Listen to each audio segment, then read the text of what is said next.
আসসালামু আলাইকুম, কেমন আছেন সবাই? আশা করি আল্লাহর অশেষ রহমতে সবাই ভালো আছেন। আলহামদুলিল্লাহ, আমিও ভালো আছি। শাহিনুরস রেসিপিতে সবাইকে আরও একবার ওয়েলকাম জানাচ্ছি। চলে এসেছি ভীষণ মজার এবং মুচমুচে একটি নাস্তার রেসিপি নিয়ে। আজকে আমি যে নাস্তাটা বানিয়ে দেখাবো সেটার জন্য মূল উপকরণ হিসেবে ব্যবহার করব বেগুন আর ডিম। আর এই নাস্তাটা খেতে এতটাই মুচমুচে এবং মজাদার যে একবার খেলে এটার স্বাদ মুখে লেগে থাকার মতো, আর কাউকে খাওয়ালে বারবার রিকোয়েস্ট আসবে আরও একবার বানিয়ে দেওয়ার জন্য। এটা কিন্তু বিকেলবেলার স্ন্যাক্স হিসেবেও খেতে পারেন, আবার ভাত বা পোলাওয়ের সাথেও কিন্তু এটা সার্ভ করতে পারেন। তো চলুন এই মজার নাস্তাটা আমি কিভাবে বানিয়েছি সেটাই দেখে নেওয়া যাক। আর আপনি ততক্ষণ আমার ভিডিওটাতে একটা লাইক করে চ্যানেলটি সাবস্ক্রাইব করে পাশেই থাকবেন আশা করছি। তো চলুন শুরু করা যাক। নাস্তাটা বানানোর জন্য আমি এখানে নিয়েছি দুটা বেগুন। আমি যে এই বেগুনগুলো নিয়েছি, যে কোনো বেগুন দিয়ে বানিয়ে নিতে পারেন, তবে এই ধরনের বেগুনগুলো হলে নাস্তাটা কিন্তু একটু সুন্দর হয় দেখতে। তো প্রথমে আমি যেটা করলাম, যে ডাটিটা আছে বেগুনের সেটা থেকে আমি কিছুটা পরিমাণে বাদ দিয়ে দিলাম কেটে, আর বাকিটা এখানে কাজে লাগবে। মানে যতটুকু বাঁকা ছিল আমি ফেলে দিয়েছি। তো এবার আমি দেখিয়ে দিচ্ছি যে এই বেগুনটা নাস্তার জন্য আমি কিভাবে কাটবো। তো এক একটা বেগুনকে 4 ভাগ করে কেটে নিতে হবে। তো সেটা একটু দেখিয়ে দিচ্ছি। মাঝখান থেকে প্রথমে 2 ভাগ করে নিচ্ছি, তাহলে কিন্তু 4টি ভাগই সমান হবে। তো দেখুন যে এইভাবে আমি কেটে নিচ্ছি। তবে একটা বিষয় একটু খেয়াল রাখবেন, যেন 4টি ভাগের মধ্যেই ওই যে ডাটির অংশটা সেটা যেন কিছুটা করে থাকে। তো সেক্ষেত্রে ধরতে একটু সুবিধা হবে, পরবর্তী সময় কাজে লাগবে আর কি। তো সেজন্য আমি ডাটিটার অংশ আমি প্রত্যেকটা ভাগের মধ্যেই রেখে দিচ্ছি। তো সেটা একটুখানি দেখে আস্তে আস্তে করে আমি সাবধানে কেটে নিচ্ছি, যেন ডাটির অংশটা প্রত্যেকটা ভাগের মধ্যে কিছুটা করে যেন পড়ে। তো যে এভাবে করে আমি কেটে নিচ্ছি দেখুন। অবশ্যই মাঝখান থেকে আগে 2 ভাগ করে নিতে হবে, নইলে কিন্তু কাটতে অসুবিধা হবে। মানে যেই সাইজটা আমি করতে চাচ্ছি সেটার জন্য কিন্তু সমস্যা হবে। তো সেই জন্য মাঝখান থেকে আগে 2 ভাগ করে এক একটা ভাগ আমি 2 ভাগ করে নিচ্ছি। তার মানে এক একটা বেগুন দিয়ে 4টি ভাগ হবে এবং 4টি নাস্তা হবে। তো আমি 2টা বেগুন নিয়েছি, আমার এখানে 8টি নাস্তা হবে। তো দেখুন যে এইভাবে করে আমি কেটে নিচ্ছি বেগুনগুলোকে। বাড়তি অংশটা আমি এভাবে করে ফেলে দিলাম, মানে ডাটির ওইখানে যে বাড়তি একটা অংশ থাকে সেটা আমি ফেলে দিয়েছি। তো এইভাবে করে প্রথমে আমি ভাগ করে নিচ্ছি বেগুনগুলোকে। একটা বেগুন আমি এইভাবে করে 4 ভাগ করে নিলাম। এবার আমি দেখিয়ে দিচ্ছি যে এগুলোকে একটু কাট করিয়ে দেবো আমি। তো একটু দেখিয়ে দিচ্ছি যে এইভাবে দেখুন, গোড়ার যে অংশটা সেটা কিন্তু জোড়া লাগানোই থাকবে, সেদিক থেকে আমি কাটবো না। আমি ঠিক এইভাবে করে এটাকে কেটে নিচ্ছি। আর এটা একটু দেখাবো বলেই কিন্তু আমি দেখিয়ে দিলাম, নইলে আমি আগে থেকে কেটে রাখতাম। তো আমি এখানে কেটে তারপর দেখিয়ে দিলাম যে আসলে কিভাবে আমি কেটেছি এই বেগুনটাকে। দেখুন একইভাবে 2টা বেগুনই এখন আমি কেটে নেব। এইভাবে করে একটু কেটে নিলে কিন্তু তাড়াতাড়ি সেদ্ধ হয়ে যাবে, দেখতেও সুন্দর লাগবে, আর একদম মুচমুচে করে ভেজে নেওয়া যাবে। তো সেজন্যই কিন্তু এভাবে কেটে নেওয়া।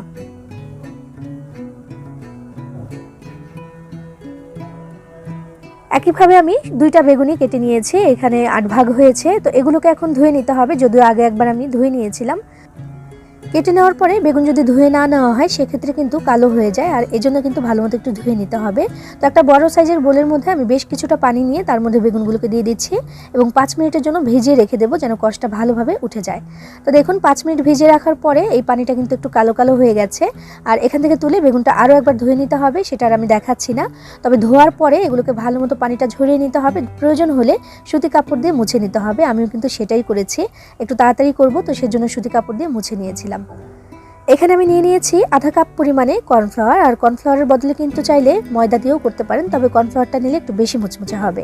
এরপর দিয়ে দিয়েছি আধা চা চামচ পরিমাণে লবণ আর 1 চা চামচ পরিমাণে লাল মরিচের গুঁড়া দিয়ে ভালো মতো একটু মিশিয়ে নিচ্ছি। আর এই বেগুনগুলোকে কিন্তু প্রথমবার কোট করব আমি এই কর্নফ্লাওয়ারের মধ্যেই। তো এক টুকরো বেগুন নিচ্ছি আমি এখান থেকে, নিয়ে তারপর এভাবে করে একটু উল্টে পাল্টে কোট করে নেব। আর যে কেটে রেখেছি তার মধ্যেও যেন একটু ভালো মতো ঢোকে, তো সেজন্য এভাবে করে হাত দিয়ে একটু দিয়ে দিচ্ছি আমি। এই কাজটি চামচের থেকে হাত দিয়ে কিন্তু বেশি ভালো হবে, তাই হাত দিয়ে আমি এইভাবে করে কোট করে নিলাম।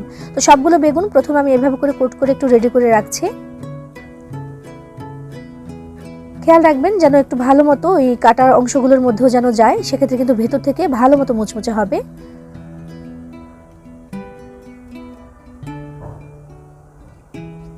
এরপর আমি এখানে নিয়ে নেব একটা পাত্র, একটু লম্বাটে পাত্র হলে ভালো হয়, যে এরকম একটা লম্বা পাত্র নিয়ে তার মধ্যে আমি 2টা ডিম ফেটে নিচ্ছি। এখন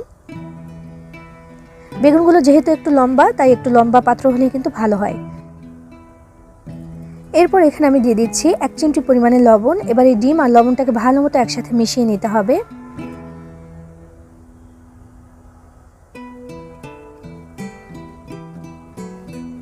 মিশিয়ে নেওয়া হয়ে গেলে এবার আমি সেই কোট করে রাখা বেগুন নিয়ে নিয়েছি, এক টুকরো নিয়ে এইভাবে করে এটার মধ্যে একটু চুবিয়ে নিতে হবে। এভাবে একটু চুবিয়ে নিয়ে তারপর আমি নিয়ে নিয়েছি এখানে ব্রেড ক্রাম্বস, তো সেটার মধ্যে নিয়ে একটু এভাবে করে গড়িয়ে নিতে হবে। দেখুন এবারে কিন্তু হাত দিয়ে একটু ভালো মতো এগুলো দিয়ে দিতে হবে, যেন ওই যে কাটা অংশগুলো সেটার মধ্যেও যেন ভালো মতো ঢুকে যায়। দেখতে পাচ্ছেন খুব সুন্দর করে আমি এখানে কোট করে দিচ্ছি। কোট করে নেওয়া হয়ে গেলে আমি ঝাঁকিয়ে এক্সট্রা যে ব্রেড ক্রাম্বস সেটা আমি এখান থেকে বাদ দিয়ে দিলাম। বিসমিল্লাহির রহমানির রহিম। গরম তেলের মধ্যে ভাজার জন্য দিয়ে দিলাম আমি এই বেগুনের টুকরোটা। আর তেলটা একটু ডুবো তেল হতে হবে, সেক্ষেত্রে একটু সুন্দর ভাজা হবে আর মুচমুচেও হবে বেশি। আর সময় লাগবে প্রায় 3 মিনিটের মতো, কারণ আমি মিডিয়াম আঁচে এই বেগুনটাকে ভেজে নিচ্ছি। খুব বেশি বাড়িয়ে দিলে কিন্তু ভেতর থেকে বেগুনটা সেদ্ধ হতে চাইবে না, যেহেতু একেবারেই কাঁচা বেগুনটা আমি এখানে দিয়েছি। তো সেজন্য মিডিয়াম আঁচে রেখে আমি এটাকে ভেজে নিলাম একদম মুচমুচে করে। সময় লেগেছে 3 মিনিটের মতো। উল্টে পাল্টে সুন্দর করে ভেজে নিলেই হবে আর ভীষণ মুচমুচে হয়ে যাবে এই নাস্তাটি। তো আরও একটা নাস্তা আমি একটু ভেজে তারপর দেখাচ্ছি। আর একবারে একটা দেওয়াই ভালো, কারণ গরম তেলে দেওয়ার সাথে সাথেই কিন্তু হাতের আঙুলের মতো একেবারে ছড়িয়ে যায় বেগুনটা, যেহেতু আমি এভাবে করে কেটেছি এটা। তো সেজন্য একসাথে গাদাগাদি করে না দিয়ে একটা দিয়ে ভাজলে কিন্তু বেশি সুবিধা। একইভাবে আমি সবগুলো নাস্তা ভেজে নিয়েছি। মাশাআল্লাহ দেখুন দেখতে কতটা লোভনীয় আর মুচমুচে লাগছে। এটা যে আসলে কতটা টেস্টি সেটা যদি আপনি বানিয়ে না খান তাহলে কিন্তু বুঝতেই পারবেন না। বেগুন আর ডিম দিয়ে তৈরি ভীষণ মজার এবং মুচমুচে এই নাস্তাটি আপনি চাইলে স্ন্যাক্স হিসাবেও খেতে পারেন, আবার চাইলে গরম ভাত কিংবা পোলাওয়ের সাথেও সার্ভ করতে পারেন। পরিবারের সবাই ভীষণ পছন্দ করে খাবে এবং প্রশংসা করবে ইনশাআল্লাহ। বানিয়ে খেয়ে দেখবেন, ভালো লাগবে আশা করছি।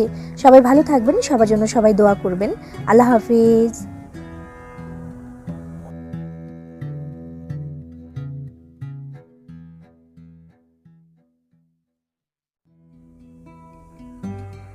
আসসালামু আলাইকুম, কেমন আছেন সবাই? আশা করি আল্লাহর অশেষ রহমতে সবাই ভালো আছেন। আলহামদুলিল্লাহ আমিও ভালো আছি। শাহিনুর রেসিপিতে সবাইকে আরও একবার ওয়েলকাম জানাচ্ছি। চলে এসেছি ভীষণ মজার এবং খুবই টেস্টি একটা রেসিপি নিয়ে। আজকে আমি বানিয়ে দেখাবো শীতের সবজি দিয়ে ভেজিটেবল রোল বা ভেজিটেবল স্প্রিং রোল। এটা খুবই সহজ, আজকে আমি বানিয়ে দেখাবো। সব থেকে সহজ উপায় বোধ হয় এটাই। তো চলুন এটা আজকে কীভাবে বানিয়েছি সেটাই দেখে নেওয়া যাক। আর আপনি ততক্ষণে আমার ভিডিওটাতে একটা লাইক করে চ্যানেলটি সাবস্ক্রাইব করে পাশেই থাকবেন আশা করছি। তো চলুন শুরু করা যাক। বিসমিল্লাহির রহমানির রহিম। প্রথমেই একটা মিক্সিং বোলে নিয়ে নিচ্ছি 2 কাপ পরিমাণে ময়দা। আজকের এই রোলটা কিন্তু আমি ময়দা দিয়ে বানিয়ে দেখাবো। এরপর এর মধ্যে দিয়ে দিচ্ছি আধা চা চামচ পরিমাণে লবণ আর 1 চা চামচ পরিমাণে চিনি। এই চিনিটা দেওয়ার ফলে কিন্তু মিষ্টি হয়ে যাবে না, তবে স্বাদের যে একটা ব্যালেন্স থাকে সেটা কিন্তু একদম পারফেক্ট হবে। তো এরপর দিয়ে দিলাম আমি এখানে 2 টেবিল চামচ পরিমাণে সয়াবিন তেল। এবার হাত দিয়ে ভালো মতো সবকিছু একসাথে মিশিয়ে নিতে হবে। আর এই তেলটার সাথে ময়দাটা যত ভালো করে মিশে যাবে এই রোলটাও কিন্তু ততটাই মুচমুচে হবে। তো দেখুন এটা বেশ ভালো মতো কিন্তু মিশিয়ে নেওয়া হয়ে গেছে বা মাখিয়ে নেওয়া হয়ে গেছে। এবার আমি নর্মাল ট্যাপের পানি নিয়েছি, অল্প অল্প করে পানি দিয়ে একটা ডো বানিয়ে নিতে হবে। আর ডোটা কিন্তু একটু সফট হবে, তবে পানিটা একবার আমি বেশি করে দিয়ে দিচ্ছি না, অল্প অল্প করে বারবার পানি দিব, দিয়ে একটা ডো এখানে বানিয়ে নিচ্ছি।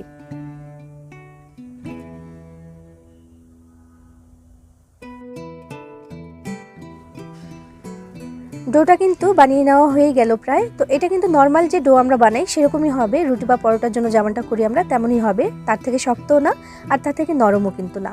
তো এটা বানিয়ে নেওয়া হয়ে গেলে এবার উপর থেকে একটু তেল মাখিয়ে দিচ্ছি এটার মধ্যে, দিয়ে তারপর ঢাকনা দিয়ে ঢেকে 10 মিনিটের জন্য রেখে দিতে হবে। আর এই তেলটা মাখিয়ে দেওয়ার কারণে কিন্তু এটা অনেক বেশি সফট হয়ে যাবে। তো এটাকে রেখে দিচ্ছি 10 মিনিটের জন্য একটা পাশে। আর এই সুযোগে আমি ভিতরে যে পুরটা ব্যবহার করব সেটা বানিয়ে নিচ্ছি। বিসমিল্লাহির রহমানির রহিম। চুলায় একটা প্যান বসিয়ে তার মধ্যে 3 টেবিল চামচ পরিমাণে সয়াবিন তেল দিয়েছি। তেলটা একটু গরম হয়ে এলে দিয়ে দিচ্ছি 2 টেবিল চামচ পরিমাণে পেঁয়াজ কুচি, দিয়ে একটু নাড়াচাড়া করে নিচ্ছি। পেঁয়াজটা যতক্ষণ না পর্যন্ত একটু নরম হয়ে আসছে, লাল করে ভাজবো না আমি, একটু নরম হয়ে গেলেই কিন্তু চলবে।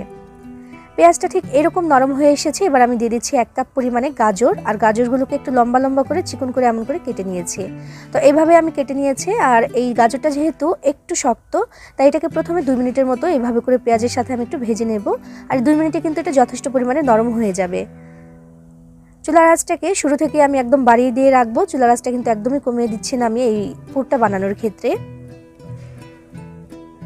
2 মিনিটের মতো এটাকে আমি নাড়াচাড়া করে নিয়েছি। এর মধ্যে কিন্তু গাজরটা বেশ খানিকটা নরম হয়ে গেছে, দেখেই বোঝা যাচ্ছে।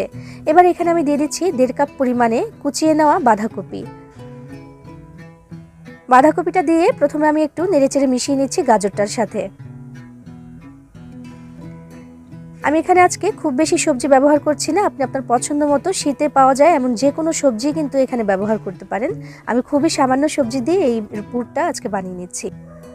বাঁধাকপিটা গাজরের সাথে মিশিয়ে নেওয়া হয়ে গেলে এবার সামান্য কিছু উপকরণ এখানে অ্যাড করে দিতে হবে। তো সেজন্য প্রথমে আমি দিয়ে দিচ্ছি 1 টেবিল চামচ পরিমাণে কাঁচামরিচ কুচি, আর এখানে কিন্তু কোনো লাল মরিচের গুঁড়ো আমি ব্যবহার করব না।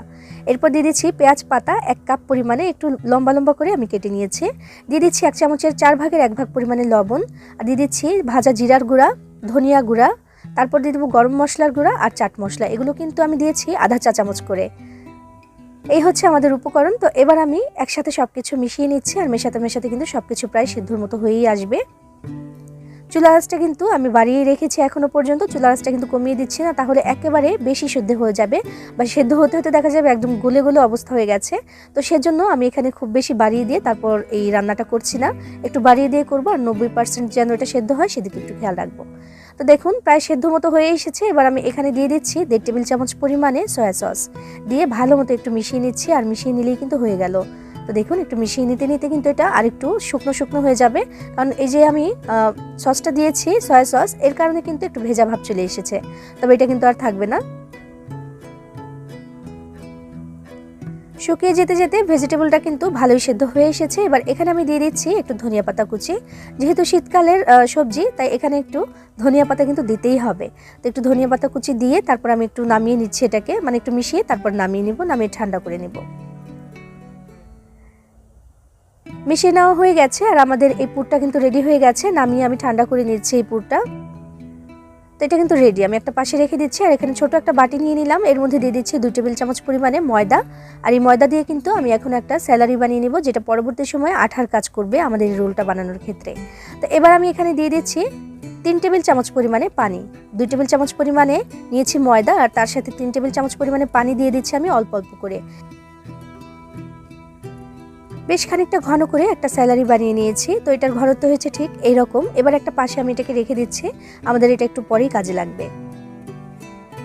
এদিকে আমি যে ডোটা বানিয়ে রেখেছিলাম সেটা কিন্তু 10 মিনিট হয়ে গেছে। এবার এটাকে একটু ময়াম দিয়ে দিতে হবে, একটু ময়াম দিয়ে দিলে কিন্তু এটা আরও বেশি সুন্দর আর মসৃণ হয়ে যাবে। আর দেখুন 10 মিনিট রাখার ফলে কিন্তু একদম সফট হয়ে গেছে এটা।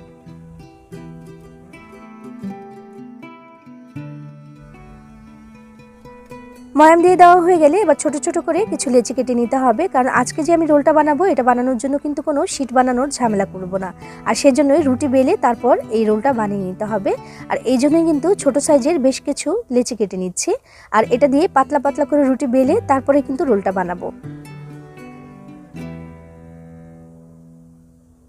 এটাকে একটু প্যারার শেপ দিয়ে দিচ্ছি।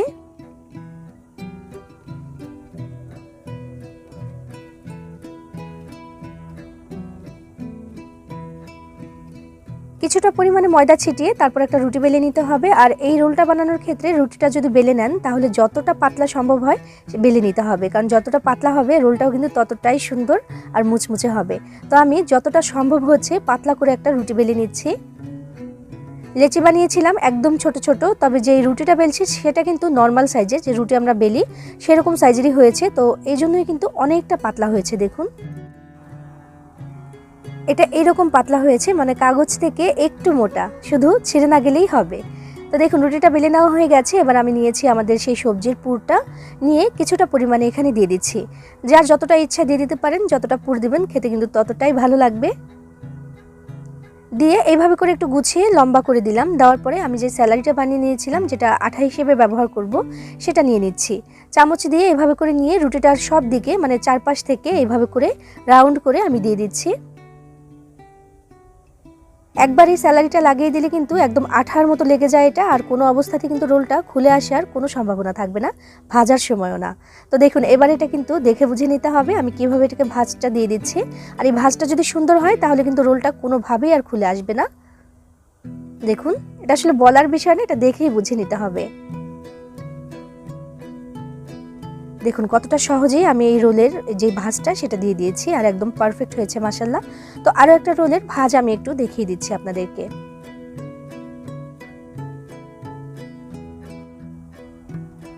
এইভাবে করে রোলটা বানিয়ে নিলে কিন্তু বেশ সহজে হয়ে যায়, আর খেতেও কিন্তু অসাধারণ হয়। তো দেখুন আরও একটা রোল কিন্তু আমি ভাঁজ দিয়ে দেখিয়ে দিলাম, আর একইভাবে এখন সবগুলো রোল রেডি করে নিচ্ছি।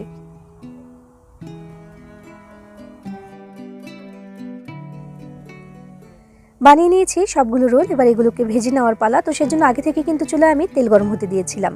বিসমিল্লাহির রহমানির রহিম। এর মধ্যে আমি এক এক করে রোলগুলো দিয়ে দিচ্ছি, যে কয়টা একবারে দেওয়া যায়। আর অবশ্যই এরকম একটু ডুবো তেল হতে হবে। চুলার আঁচটাকে মিডিয়ামে রেখে তারপর আমি এই রোলগুলোকে এখন ভেজে নেব এপিট ওপিট করে। আর খুব বেশি বাড়িয়ে দিয়ে ভাজলে দেখা যাবে উপর থেকে কালারটা ঠিকই চলে আসবে, তবে সেই মুচমুচে ভাবটা কিন্তু আসতে চাইবে না। তো সেজন্য চুলার আঁচটাকে মিডিয়ামে রেখে তারপর আমি ভেজে নিচ্ছি রোলগুলো। একটা পাশে একটু কালার হয়ে এলে আমি একটু উল্টে দিচ্ছি। একবার না, আসলে বেশ কয়েকবার করে এগুলোকে উল্টে পাল্টে চারপাশ থেকে যেন ভালো রকমভাবে লাল হয়ে আসে আর সুন্দর মুচমুচে হয়ে যায়, সেরকম করে এগুলোকে ভেজে নিতে হবে। দেখুন মাশাআল্লাহ কালারটা কত সুন্দর হয়ে গেছে, আর বেশ খানিকটা মুচমুচেও কিন্তু হয়ে গেছে। সেটা উল্টাপাল্টা করার সময় কিন্তু বোঝা যাচ্ছিল। তো আমার এই রোলগুলো কিন্তু ভেজে নেওয়া হয়ে গেছে। এবার আমি এগুলোকে তেল থেকে ছেঁকে তারপর তুলে নিচ্ছি, আর একইভাবে এখন সবগুলো রোল ভেজে তারপর তুলে নেব।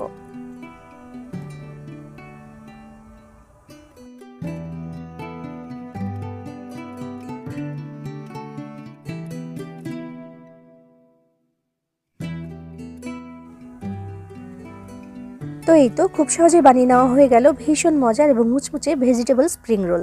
এটা এতটা সহজে বানিয়ে নেওয়া যায় সেটা কিন্তু একবার না বানালে বুঝতেই পারবেন না। এভাবে বানিয়ে খেয়ে দেখবেন, ভালো লাগবে ইনশাআল্লাহ, আর ঝটপট করেও হয়ে যাবে। সবাই ভালো থাকবেন, সবার জন্য সবাই দোয়া করবেন। আল্লাহ হাফেজ।